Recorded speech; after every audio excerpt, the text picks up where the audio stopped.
높은 지지를 받긴 했지만 예. 제가 잘해서 그런 건 아닌 것 같고요.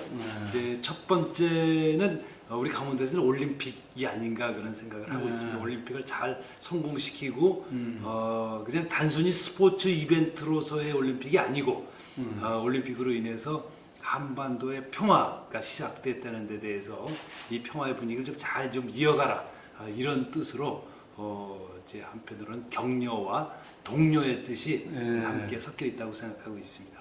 뭐 작년이라고까지 말씀드리기 전에 이제 평창 올림픽이 개막식 2월 9일 날 있지 않았습니까? 예. 북한이 참가하겠다고 발표한 게 1월 1일 신년사에서 맞습니다. 예. 김정은 위원장이 직접 나와서 예. 발표했죠. 그러니까 불과 한 달 8, 9일 남겨놓고 이제 북한이 참가하기로 결정하면서 분위기가 반전됐죠. 사실 이제 그 전까지만 해도 뭐 전쟁이 나도 이상하지 않다라고 할 정도로 뭐 긴장이 최고조로 달해 있었는데 이제 갑자기 이제 반전이 급격하게 진행되면서 평화 올림픽으로 이제 급진전되게 됐습니다. 이게 마치 평창 올림픽이 우리 한반도의 그런 변화를 추동하기 위해 준비됐던 것처럼 그렇습니다. 그 역할을 해냈어요. 그렇습니다. 어떤지 예를 들어 저도 그런 모래시계에 이렇게 보면 모래시계에 보면 여기 병목 같은 게 있지 않습니까? 꼭 그런 느낌이 들더라고요. 네. 그래서 그 아주 성공적으로 그걸 하셔서 어떻습니까? 도민들의 평가는 어떻습니까? 이제 도민들의 평가도 매우 좋으시죠. 그러니까 우선 이제 그 행사를 역대 모든 올림픽을 통틀어서 제일 잘했다는 평가를 받았다는 점 하나 하고 또 두 번째는 조금 전에 말씀드린 대로 이제 한반도의 역사적 변곡점을 만들어냈다. 과거에도 이제 김대중 대통령과 노무현 전 대통령께서도 이제 정상회담도 하고 평화를 이끌긴 했지만 이번은 종전 선언이라든지 평화 이제 협정이라든지 이런 한반도의 체제의 구조를 근본적으로 바꾸는 논의가 막 진행되기 때문에 그 전에 있던 거와는 좀 근본적으로 좀 다른 성격의 평화 체제에 대한 논의가 진행되니까 그 점에 대해서 좀 기대를 갖고 계신 것 같습니다. 그렇습니다. 이제 가장 대표적인 게 우리 평창올림픽 직전에 있었던 소치 올림픽 같은 경우가 대표적인 경우였었죠. 그 전에도 대부분 마찬가지였었고요. 근데 다행히 이제 우리가 올림픽을 열 때는 그런 인식이 널리 확산이 됐었고요. 또 우리도 그렇게 돼서는 안 되겠다. 그래서 처음부터 올림픽 준비를 하면서부터 사후에 문제가 되지 않도록 그렇게 준비를 했습니다. 전혀 문제가 없이 할 수는 없습니다. 이제 다만 이제 문제를 최소화하는데 지금까지는 뭐 이렇게 성공했다고 보고 있습니다. 지금 이제 경기장 한 서너 개의 처리 문제가 아직 남아 있긴 한데 그것도 뭐 처리를 하고 유지 관리하는 비용이 대개 뭐 통틀어서 한 50억 미만 1년에 그래서 그 정도는 뭐 동계올림픽 시설로서 유지할 투자로서 유지할 가치가 있다고 보기 때문에 그 점도 이렇게 뭐 나쁜 평가는 받고 있지 않습니다. 네, 지금은 이제 뭐 현실 가능성은 있다고 봅니다. 다만 이게 이제 의사결정 구조가 좀 복잡합니다. 북한하고도 합의를 해야 되고요. 우리 또 내부에서도 대한체육회하고도 합의를 해야 되고 또 우리 주무부서인 문화체육관광부도 해야 되고 또 돈을 댈 기재부하고도 확인해야 되고 또 우리 도에서 도 내에서도 의사결정을 해야 되고 시설은 다 돼 있는 거잖아요. 시설은 다 돼 있어요. 동계올림픽 그렇습니다. 그러니까 뭐 돈도 크게 안 들고 또 그 남북이 공동으로 개최하니까 의미도 있고 그래서 이제 이렇게 가능성이 없진 않은데 좀 이렇게 의사결정을 최종적으로 하는데 시간이 걸리고 있습니다. 저희들도 뭐 최선을 다하고 있는 그런 중입니다. 우선 이제 앞에 평화와 번영은 평창, 평화로울 평, 번창할 창. 그래서 이제 두 개가 합쳐서 평화와 번영 이런 뜻입니다. 그리고 문재인 대통령과 김정은 위원장이 정상회담을 하고 도를 하나 표석을 세워서 거기다가 이제 기념 표석을 세웠는데 거기 평화와 번영이라고 써 있죠. 이제 우리 도정 구호대로 써주셔서 고맙다는 말씀드리고 강원시대라는 뜻은 약간 좀 강원도 밖에서 보기에는 좀 오만한 표현 아니냐 이렇게 느끼실 수도 있는데 저희들은 이제 그런 뜻이라기보다도 강원도가 6.25 전쟁, 한국 전쟁 때는 전쟁터였습니다. 네. 한국 전쟁은 대개 이제 고지전으로 진행됐기 때문에 대부분의 치열한 전투가 강원도에서 진행됐습니다. 그리고 이제 한국 전쟁이 끝난 뒤에도 분단 상태가 돼서 강원도가 유일한 남북이 분단돼 있는 그런 분도죠, 분도. 그렇습니다. 예. 피해도 컸고요. 예. 지금도 변방, 귀퉁이 이렇게 남아 있습니다. 근데 이제 남북이 아주 활발하게 교류하는 시대가 되면 이제 북한으로 가려면 강원도 아니면 경기도를 꼭 거쳐야 되죠. 근데 그 중에서 3분의 2 정도는 강원도가 접경을 차지하고 있습니다. 예. 그래서 저절로 강원도가 이제 중심이라 할까요? 네. 중심이 된다, 허리가 된다 이런 뜻으로 강원시대라는 표현을 썼습니다. 그렇습니다. 지금 이제 저희들이 남북 관계를 조금 좀 너무 급하게 생각하지 않아 주셨으면 하는 그 바람을 좀 말씀드립니다. 이게 비핵화라는 게 이 세 마디의 음절로 표현돼 있지만 실제로는 굉장히 긴 프로세스입니다. 예. 비핵화라는 게 첫 번째는 핵 동결 상태로 들어가야 돼요. 지금 북한이 있는 핵을 더 이상 쓰지 못하게 하는 단계. 그 다음에 두 번째는 핵 불능 상태. 네. 그러니까 지금은 이제 현재 상태에서 동결. 그 다음에 앞으로도 하지 않는다.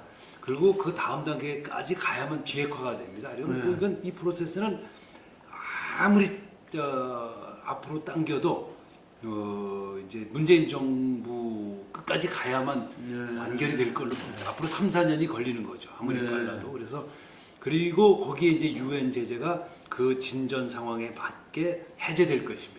그래서 차근 진행될 것이라는 점을 좀 이해를 해주시고 대개 이제 우리 국민들께서도 그렇고 언론에서도 그렇고 그렇게 좀 조급하게 생각하시는 경향이 있는데 사실은 상당한 프로세스를 갖고 가는 게 안정적이라는 말씀을 드리고요. 이제 다만 지금 진행되는 것은 유엔 제재에 포함되지 않는 내용들이 있습니다. 예. 지금 첫 번째는 스포츠가 되겠습니다. 이게 두 번째는 이제 북한의 조림 사업이라든지 문화예술 공연, 문화예술의 교류라든지 이런 부분들이 있겠습니다. 이제 그런 부분들은 앞으로 좀 활발하게 진행되도록 하는 것은 그것이 남북관계의 기초가 되고요. 그 다음에 이제 강원도에서는 그 다음 단계로 진행될 경협, 경제 협력을 위해서 경협의 가장 우선적인 과제는 철도, 도로, 항만, 공항 이 인프라를 연결하는 게 되겠습니다. 그래서 이제 동해북부선이라고 해서 이 전체 동해선의 남한 구간 이런 거를 정비하고 있고요. 저희들은 또 속초항을 정비해서 이게 곧 여기서 배가 떠서 원산항에 들어갈 수 있는 크루즈도 좀 띄울 생각으로 있고 이런 준비들을 지금부터 차근차근 앞으로 3, 4년 후에 이루어질 걸로 보고 준비를 하고 있습니다. 그렇습니다. 이제 저희들은 이제 청정한 강원도를 유지하기 위해서 뭐 여러 가지 정책을 펴고 있는데 우선 이제 그 삼척에서 원래 예전됐던 원전 같은 건 강원도에서 안 된다. 이제 청정 강원을 표방하고 있는데 원전이 들어오게 되면 그거보다 더 낮은 위험도를 갖고 있는 것들을 막아낼 재간이 없기 때문에 원전 같은 거는 안 되고 그다음에 여러 가지 풍력이라든가 신재생 에너지의 비율을 최대한 이제 좀 높이는 그런 정책을 펴고 있어서 지금 우리나라 전체의 신재생 에너지 비율이 3%쯤 되는데요. 우리는 15%를 넘고 있습니다. 강원도는요? 네. 그런 정책들을 좀 활발히 펴고 있고 그것을 이제 관광으로 연결시키고 접목시키는 일을 해가면서 이제 강원도의 보호 구역 그러니까 뭐 예를 들어 태백산을 국립공원으로 새로 지정했습니다. 자연 환경을 보호하는 활동을 좀 확대하는 그런 것들도 해나가고 있습니다. 저희 정책이 그겁니다. 우선 이용을 할 때는 확실하게 이용하자. 보존할 때는 또 확실하게 보존하자. 1%의 확실한 이용과 99%의 확실한 보존. 그러니까 이용도 확대하고 보존도 확대하는 거죠. 지금 우리나라의 환경 정책은 이것도 잘 안 되고 저것도 잘 안 되고 이용도 잘 못하고 보존도 잘 안 되는 그런 정책입니다. 예. 그래서 이게 저희가 저의 정책이 아니고 선진국의 정책을 배운 건데요. 선진국에서는 그렇게 합니다. 뭐좀 이용할 때는 확실하게 이용하고 그 알프스 같은 데는 케이블카가 엄청 많죠. 뭐 가보셨을 것 같습니다. 그렇죠. 다른 나라에 네. 뭐 케이블카 없는 나라가 없습니다. 네. 케이블카는 확실하게 또 이용할 건 이용하고 관광 목적으로 이용하고 또 장애인이라든지 어르신들 이런 분들이 산을 구경할 수 있도록 하고 또 보전 면적은 또 더 넓힌다. 그래서 저희들도 아주 뭐 획기적으로 보전 면적을 넓히고 있습니다. 이게 이제 훨씬 슬기로운 사회적으로 이득이 되는 쪽으로 이제 환경 정책을 펴고 그 있습니다. 환경단체, 시민단체 이런 데도 지사님 그런 부분을 같이 토론도 많이 했을 거잖아요. 이제 이 자리에서 이제 토론을 많이 하고 있는데 우리나라의 이제 환경은 어떤 이제 이슈, 지역별 단일 이슈로 보고 찬반이 결정되는 이제 이런 방식으로 되어 있습니다. 예를 들어 우리 뭐 가리왕산이라든지. 예. 근데 사실은 그렇게 해서는 안 되고 좀 시야를 넓혀서 국가 전체의 이득이 되는 방식, 지역 사회에 이득이 되는 방식으로 그렇게 좀 해야 된다는 게 저희 생각이고 환경 문제에 대한 패러다임을 좀 바꿨으면 하는 겁니다. 저희들이 갖고 있는 정책은 이제 북유럽 방식의 노사정 대타협 방식 이제 도입했습니다. 사회적 연대 임금이라고도 하고요, 적극적 노동 정책이라고도 하고, 그래서 북유럽 복지 국가들의 이제 핵심적인 정책 중에 하나가 노사정 대타협 모델입니다. 근데 예를 들어서 이제 폴리누스의 직원이 한 사람이 있으면 그 직원이 매달 15만 원을 내면 사장님께서 15만 원을 같이 냅니다. 그럼 우리 도에서 20만 원을 내줍니다. 그러면 이게 50만 원이 되는 거죠. 이 50만 원을 매달 이렇게 보여주는 겁니다. 이게 이제 언제 쓰냐면 해고되거나 65세 이상이 되면 쓸 수 있어요. 일종의 이제 연금이 되겠습니다. 그래서 그게 이제 이 정책이 뭐가 좋으냐면 이 피고용자는 이제 자기가 매달 15만 원씩을 내주고 또 회사와 정부에서도 내주니까 그 회사를 떠나질 않습니다. 또 회사에서는 이 사람에 대해서 매달 15만 원씩 내주니까 이 사람을 해고하지 않습니다. 또 정부에서는 또 일자리가 유지되니까 좋고.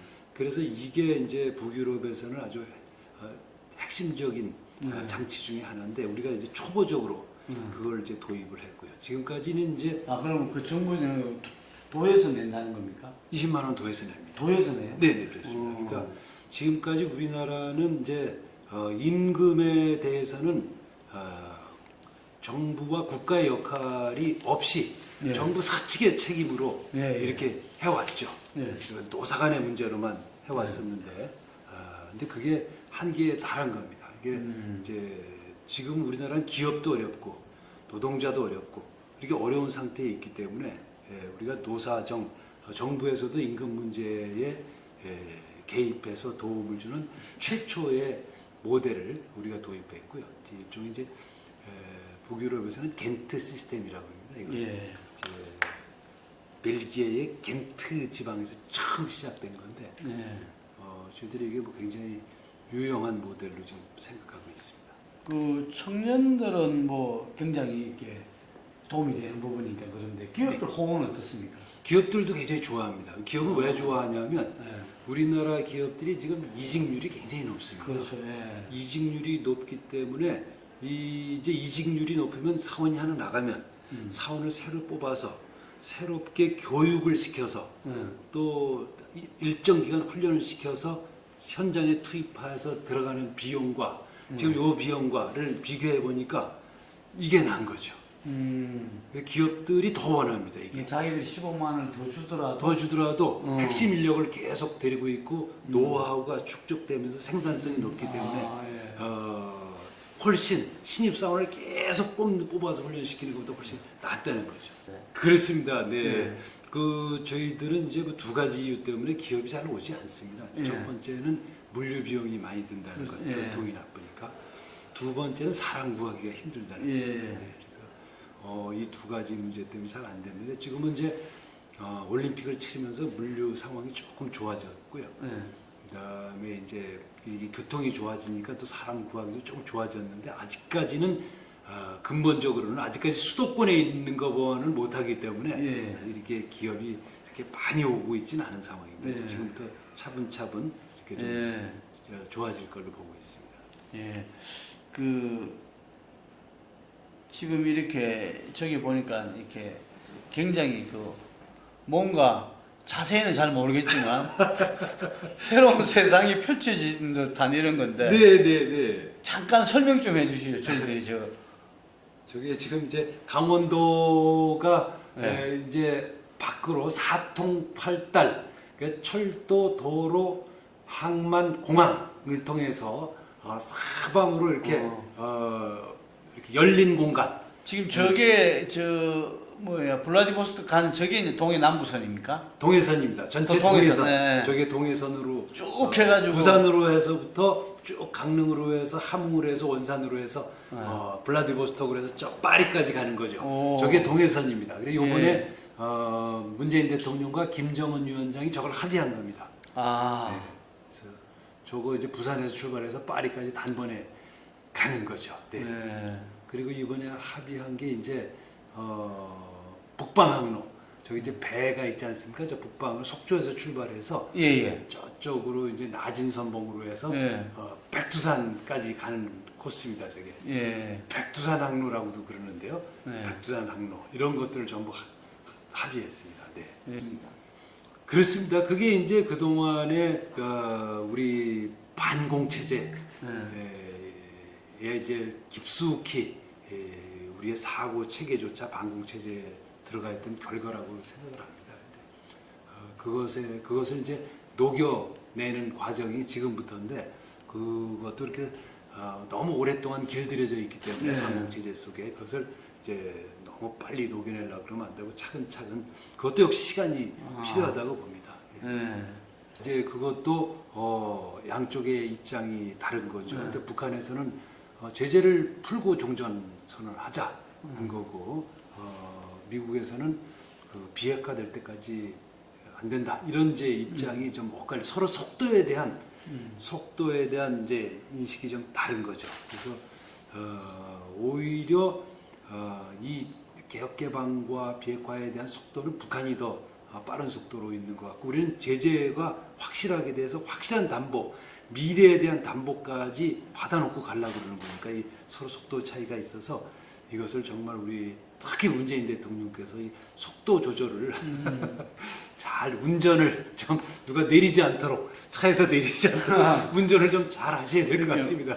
이게 분권 개헌은 이제 여야 할 것 없이 네. 지금 국가가 지금 우리나라가 뭐 이렇게 경제 규모도 커지고 정치력도 커진 상태에서 중앙 집권적인 질서로는 더 이상 유지가 안 된다는 것이 사실 곳곳에서 입증이 돼 있습니다. 그래서 이것을 국민들에게 그 권력과 돈을 돌려드리는 걸 좀 빨리 해야만 대한민국이 좀 앞으로 나갈 수가 있을 거고 특히 경제 쪽에서 지금까지는 이제 선진국을 따라잡는 방식으로 경제 운영을 해왔기 때문에 지금까지 이렇게 되어 왔지만 지금부터는 그게 안 됩니다. 개인의 창발성, 자발성 이런 것들이 좀 높이 거양돼야 되는 그런 시점이기 때문에 빠른 속도로 분권이 돼야 되고요. 저희들은 좀 정부에서 하도 분권을 안 하기 때문에 좀 답답해서 도에서 먼저 분권을 하려고 합니다. 여기 이제 권한과 여러 가지 사무들을 시군으로 내려보내는 거죠. 당신들이 결정하고 책임져라. 뭐 일일이 뭐 도에 또 승인 받고 또 뭐 2중 3중에 뭐 의사결정하지 않고 충격적으로 내려보내려고 그러고 하고 있습니다. 그게 이제 발전의 속도라는 게 수도권과의 교통이 얼마나 연결되느냐 그걸로 결정됩니다. 예. 이제 우리 강원도는 다른 데하고 달리 이게 지리적으로 땅이 넓고 산이 많다 보니까 예. 고립 이렇게 돼 있는 거죠. 그러다 보니까 이제 거기다가 우리가 분단돼 있다 보니까 북한의 공격에 바로 노출돼 있으니까 철도, 도로, 항만, 공항 이런 SOC에 대한 투자가 지금 뒤처져 있던 겁니다. 근데 그걸 이제 제일 먼저 원주에서부터 먼저 깔고 그다음에 춘천, 그다음에 강릉 이런 속도로 연결이 되니까 그 발전 속도가 이제 그 순서대로 되고 있는 거죠. 이제 그런 것들이 조금 더 확대되면 이제 강원도가 가지고 있던 지리적 단점들이 좀 극복되지 않을까 그런 기대를 가지고 있습니다. 예. 지금도 계속 추진을 하고 있습니다. 이제 철원에 네. 철원 평화공단이라고 이제 이름을 저희가 붙였는데 네. 그 개성공단은 이제 북쪽에 있지 않습니까? 예. 그러다 보니까 늘 이제 불안정하죠. 정치적으로 예. 불안정해서 이건 남쪽에 두는 겁니다. 아. 그 대신 북한의 근로자들이 출퇴근을 하는 거죠. 음. 이게 이제 철원에 그 경원선 지금 경원선이 서울에서 출발해서 백마역으로 해서 쭉 이렇게 철원으로 해서 저 원산으로 가는 철도가 있습니다. 그 경원선 거기 철만 달리고 싶다. 그렇습니다, 그렇습니다. 그게 말하는 거죠. 네. 거기다가 공단을 만들어서 그 철도를 타고 북한 근로자들이 와서 일하고 가고 그래서 이렇게 포켓형으로 딱 이렇게 포켓처럼 만들어서 일하고 가고 이렇게 만들고 싶은 겁니다. 그러니까 지사님의 그 뜻을 그 중앙정부에서도 나름대로 이렇게 함께 준비하고 있습니까? 뭐 도에서만 할 수 있는 건 아니잖아요. 그렇습니다. 이건 네. 뭐 남북한 네. 또 우리 중앙정부와 우리 지방정부 이렇게 전부 합의가 돼야 되는데 아직까지는 거기까지는 가지 못하고 있습니다. 이것도 역시 제재가 해제돼야 그렇습니다. 가능한 그렇습니다. 일이죠. 네. 이제 원래 내후년에 2020년에 이제 완공을 목표로 하고 있고 지금으로선 뭐 별 차질 없이 진행될 어느 정도 규모입니까? 그거가 이제 규모가 한 3천억 정도고 본 시설만 네. 투자되는 건데 테마 어떻게 말씀드려야 되나 하여튼 그 레고랜드만으로만 보면 전 세계에서 뭐 제일 큰 게 되겠습니다. 그 레고랜드로만 보면. 네, 지금 뭐 유니버설 스튜디오나 뭐 여러 가지 디즈니랜드 이런 거보다는 좀 작지만 원래 이게 레고랜드는 아이들이 많이 다니는 거기 때문에 시설이 이렇게 크지가 않습니다. 예. 일부러 이렇게 작게 짓죠. 크기는 작지만 또 뭐 세계적인 브랜드이기 때문에 저희들이 뭐 기대를 많이 하고 있습니다.